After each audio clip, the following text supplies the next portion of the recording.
Indian जो constitution है ना, इसके कुछ फीचर को आज हम लोग डिस्कस करने जा रहे हैं। तो यदि मैं आपसे पूछूं कि अपने कॉन्स्टिट्यूशन का आइडेंटिटी कार्ड क्या है, आधार कार्ड क्या है, तो आपका आंसर होगा प्रियम्बल।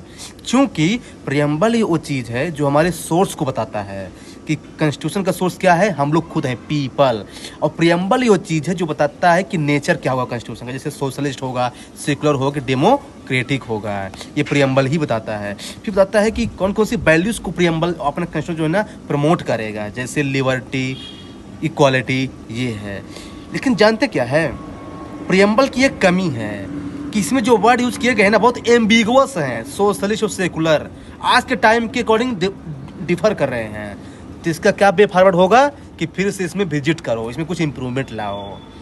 फिर मैं पूछूं कि अपने कॉन्स्टिट्यूशन का हार्ट क्या है, फंडामेंटल राइट। जानते हैं क्यों? क्योंकि ये इंडिविजुअल लिबर्टी और डेमोक्रेसी दोनों को स्ट्रेंथन करता है। लेकिन इसमें एक दिक्कत है कि इमरजेंसी के टाइम पे ये सस्पेंड हो जाता है। इसीलिए जो है ना, इसको राइट्स और सोशो इकोनॉमिक गोल्स के अकॉर्डिंग बैलेंस करने की ज़रूरत है। यही इसका वे फॉरवर्ड होगा। फिर बोलूँ कि अपने कॉन्स्टिट्यूशन का कॉन्सेंस क्या है, तो डीपीएसपी होगा। क्योंकि फंडामेंटल राइट जो है ना पॉलिटिकल डेमोक्रेसी को सपोर्ट करता है, लेकिन डीपीएसपी जो है ना ये सोशो इकोनॉमिक डेमोक्रेसी को सपोर्ट करता है। लेकिन इसमें एक दिक्कत है कि ये नॉन इन्फोर्सेबल है। इसीलिए जो है ना इसको इन्फोर्सेबल करने की ज़रूरत है टाइम के साथ। फिर बोलूँ कि अपने कॉन्स्टिट्यूशन का रिस्पॉन्सिबिलिटी क्या है, तो है फंडामेंटल ड्यूटी। क्योंकि बिना राइट्स के ड्यूटी इनकम्प्लीट है भाई। बिना ड्यूटी के कॉन्स्टिट्यूशन अपना इनकम्प्लीट है। इसीलिए स्वर्ण सिंह कमेटी के थ्रू जो है ना फंडामेंटल ड्यूटी को लाया गया है।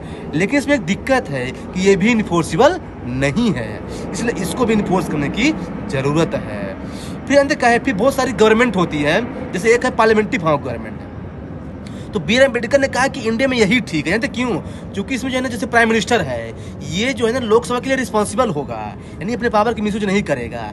लेकिन जानते इसमें दिक्कत ये है कि कोई भी मिनिस्टर अपने पार्टी के खिलाफ वोट नहीं दे सकता, उसका डिस्क्वालिफिकेशन हो जाएगा, यानी उसके पास इंडिपेंडेंसी नहीं रहेगी। यानी बे फॉरवर्ड क्या होना चाहिए, कोड ऑफ कंडक्ट लाया जाए।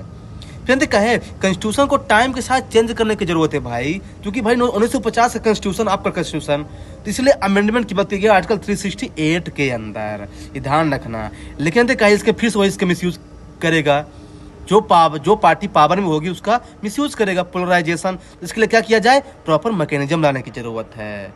फिर मैं पूछूं कि अपने कॉन्स्टिट्यूशन का गार्जियन कौन है, पिता कौन है, रक्षक कौन है, तो जुडिशरी है। इसीलिए जुडिशियल रिव्यू का कंसेप्ट लाया गया है, ताकि एग्जीक्यूटिव